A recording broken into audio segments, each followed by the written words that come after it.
Булар биздин мен жүз жолгодан келип атабыз. Неге Зонага кирген адамдарды карабай коюш керекпи? Өлүп атабыз. Ош шаарынын вице-мэрлерине арыз муңдарын айтып, ызылдап жаткан Ош шаарынын тургундары. Алар бүгүн Эмаком курулуш компаниясы тарабынан Ленин көчөсүнө курулуп жаткан курулуштун токтоп калуусуна нааразы болуп, журналисттерге маалымат жыйын уюштурган. Буга чейин жергиликтүү тургундар менен компания ээлери сүйлөшүү жүргүзүп, 2 кабаттуу кооптуу делген мурунку үйдү бузуп, ордуна жаңы көп кабаттуу үй салынмак. Бул жерде азыр 26 үй бүлө бар. 26сы 26 жерде жашап атат. Квартираларды квартплата өзүбүз төлөп атабыз. Биздикин 18 айга бөлүп берген. Эгерде 18 айга чейин договор түзгөнбүз, эгерде андан ашып кетсе, анан квартплатаңарды төлөп беребиз деп договор түзгөнбүз. Эми аны убакыт көрсөтөт. Керектүү ишканалар аркылуу бардыгыбыз келишимди түзгөнбүз. Бул компаниянын бизге берге койгон ультиматумдар аябай жаккан үчүн биз шетелдер анан торговый точкалар бардыгыбыз ишенгенбиз. Курулушту мынтип токтотуп койгон менимче туура эмес. Буга чейин документтерди мына бул ушул документтер керек эле деп документтерди бүтүргөнгө жардамдашса болмок.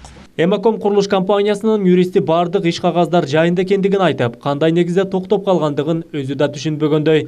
Ош регионалдык шаар курулушу жана архитектура боюнча башкармалыгы тарабынан уруксат кагаздары берилгендигин айткан юристтин сөзүн башкармалык жетекчиси Ажимурат Жолдошов жокко чыгарды. Тура деп айтсаңар, озганга уруксат берген, азыр архитектурадан айтып атпайбы? Кагаз көрсөтөңөр. Эмне кагазың бар? Айтсаңыз конкрет. Уруксат берилди, архитектура ошону айтпаңыз. Бул 2008-жылы снос болгон, ошо МЧСтен эмеден чыккан, ошонун негизинде сиздер бузууга уруксат бергенсиздер. Бардык талаптарды сактагыла деп ушу уруксат бергенсиздер. Сен андай неме бурмалабай так айт. Эмне кайсы качан кайсы кадайшы хаттын негизинде көрсөткөн? Уруксат берилген эмес беле? Уруксат берилген эмес. Бул жерде көзөмөлдөө органдары тиешелүү учурда көзөмөлдөнгөн. Курулуш башталган күндөн баштап эле эскертүү иш кагаздары берилип, тиешелүү органдарга өткөрүп берилген. Жарандар муктаждыгынан көп кабаттуу үй салууга камылган компания ээлери жашоочулар менен сүйлөшүү жүргүзгөндө 2020-жылдын 1-январынан тарта батерлер берилерин убадалаган. Бирок жарандар ага чейин үй бүтпөй калабы деп тынчсызданат. Ал эми куруучулар курулушту эрте бүтүрүүнүн аракетин көрүүдө. Сөзүбүздү азыр төмөнгө чыгарып жатат, себеби биз бузуулардан алдын архитектура кызматкерлерине кайрылып, ошо тиешелүү кагаздарды алганбыз.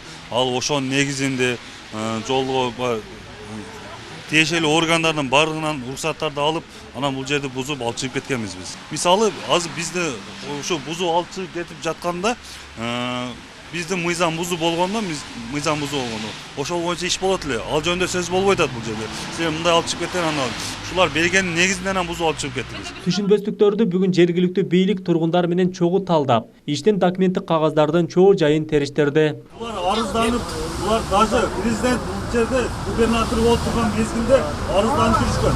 Ошол арыздардан бери сизге башка суроону бердим, сиз башка нерсеге өтүңүз. Кайсы иш кагаздарыңызды өчөп бүтелек, ошону көрдүк. Азыр иш кагаздарды алайлы десем, быдып иштеле экен, концепция иштеле экен. Заказап бүтелек үчүн ошол боюнча токтоп турат. Иштерде даяр жок. Иштеген жок. Үй куруучу компания документтик иш кагаздарын толук даярдабай туруп, ишти баштагандыгын аныктады. Мындан улам мыйзам чегинде курулуштун документин даярдап, иш баштоону вице-мэр сунуштады. Силер менен договор түзүп туруп, иш кагаздарын бүтүрбөй эле баштап алып атат да. Ошол эле болуп атат маселе бу жердечи. Мен сизге бир бап. Анан буферный зонада турабы, турбайбы, аны аныктайбыз. Пока. Анан албетте силерге керек. Сиздер дагы кооптонуп аткан мемеңер бар. Себеби сиздер үйсүз калып кетесиздер, бул үй бүтпөй калса. Биз түшүнүп эле турабыз. Силерди көчөгө таштабайбыз биз эч качан. Биз просто азыр иш кагаздарын бардыгын бүтүрүп алайлы, бардыгын мыйзам чегине алып келип алайлы, анан кийин үйдү баштай берет. Ош шаарындагы Ленин көчөсүндө курулуучу көп кабаттуу үйдүн азырынча жыйынтыктоочу уруксат кагаздары бериле элек. Компания ээлери баштаган жумушту аягына чыгаруу боюнча элге сөз берип жатат. Адыл Акжол уулу, Самат Сейдамат уулу, жаңылыктар.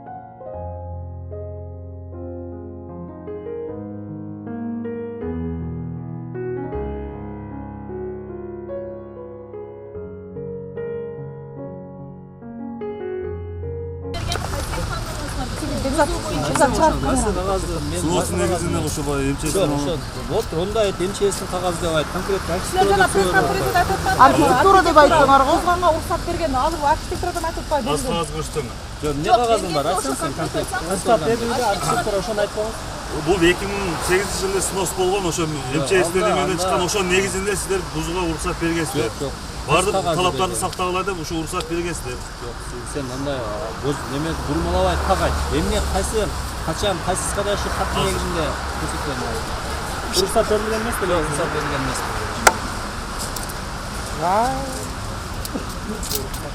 Бизде маселе ошо азыркы күндө мына жашоочулар бизди аябай баана кылдат, эми бул жерди баштап бузуп алганга байланыштуу ошону тездетишибиз керек болду, ошол маселе. Siz bilesizdir mi o yer buferin zona girgen? Буферный зона экенин билем о. Nege başladı sen? Эмнеге баштаган себеби бул жерди элдер арызы менен кайрылды.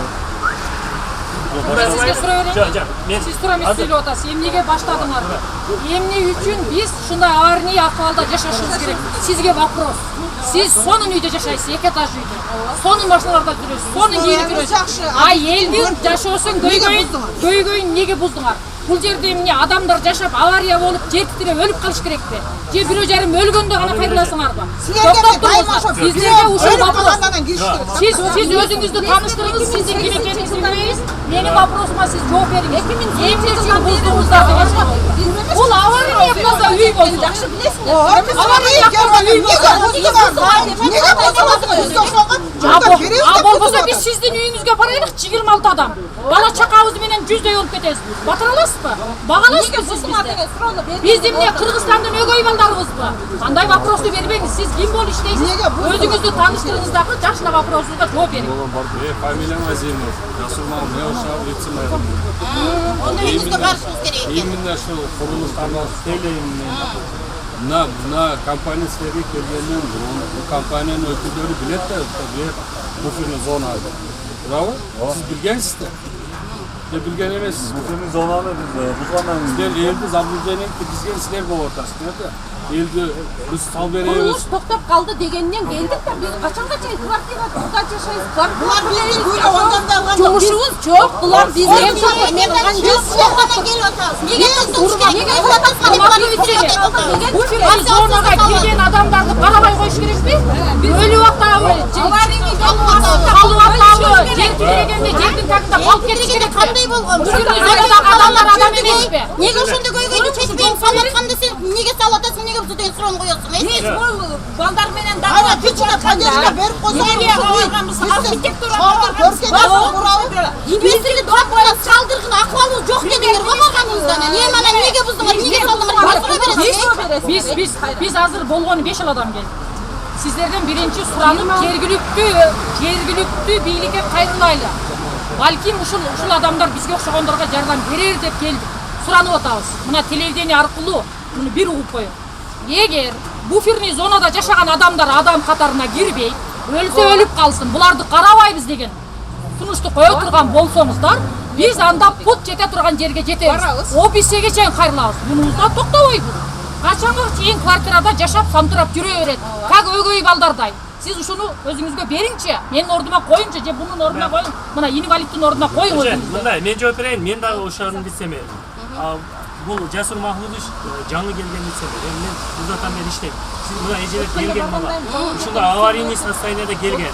Ошону жооп берейин десем, аз башка өтүп кеттиңер да. Мен эми башынан баштап келатмын. Туртурула, кечирим сурайт.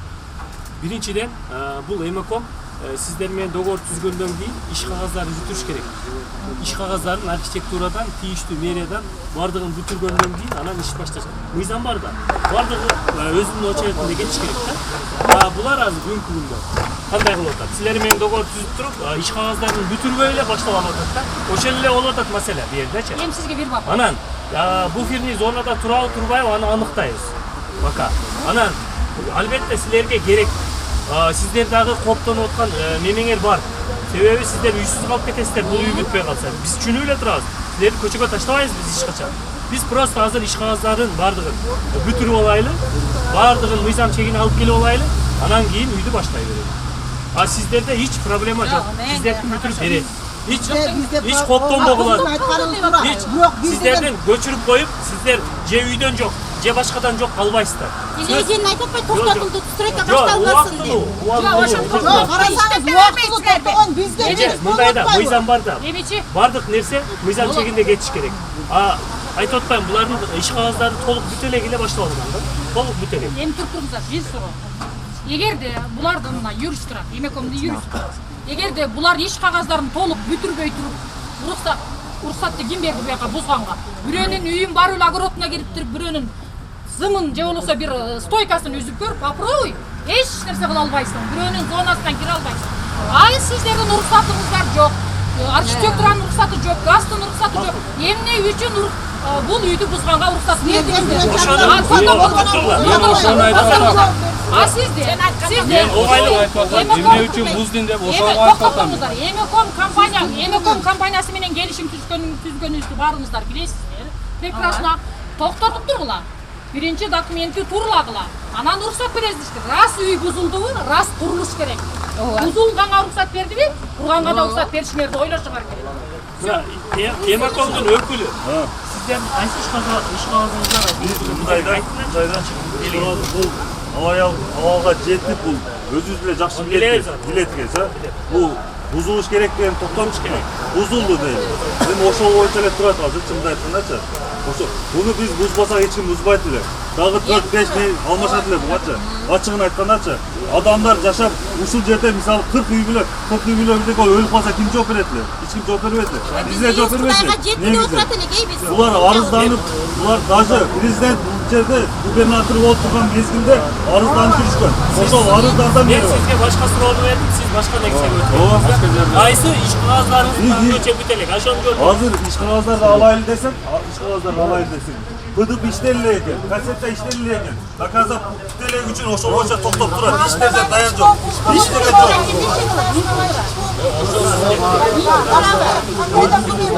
Биз основания бузган снос болуп токтоп чыккан 2008-жылы. Ошонун негизинде биз буздук. Токтоп чыккан МЧСке барсаңыздар 2008-ден бери снос берилген. Жылда келет, жылда эмес ар ай сайын келет. Инвестор алып келгенде эмне жерден салып беребиз? Бизден башка силерге айла жок деген, эй? Ошонду берип жүргөн. Сностун негизинде МЧС берген канча жол чыгарды биз? Үйдү бузду бүгүнкү күндө. Эми ким туттозуп атат? Эмне үчүн Эмекомдун үстүнөн арыз таштап атат? Ким таштап атат? Бизге түшүнбөй атабыз. Ушул жерде буферный зонада незаконный здание курулуп атыптыр депчи. Биринчиден ушул аварийный үйдү биз жок кыла албайбыз. Ушул силер Мегаком менен договор түзгөнүңөрдү сүйгөнбүз. Эми биз баягы мыйзамдуу мамлекет Кыргызстан. Биздин мамлекетте определенный закондор бар, строительный нормалары бар, правилалары бар. Башка мыйзамдар бар. Ушу мыйзамдын чегинде иш алып барыш керек. Бүгүн архитектор менен сүйлөшсөм, Эмеком компаниясы 349-дом кайсыл дом?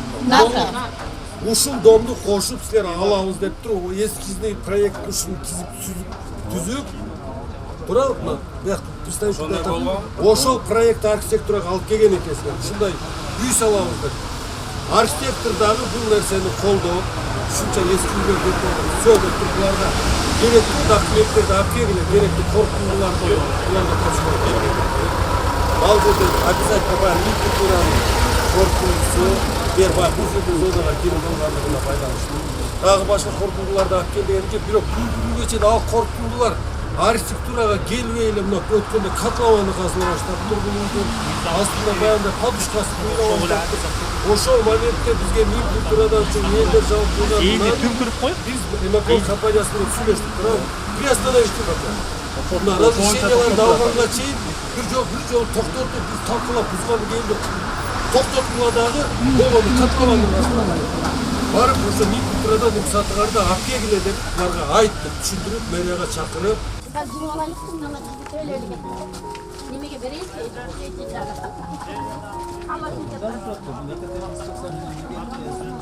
Ошону biz сунуштабызда да biz ошолордун алып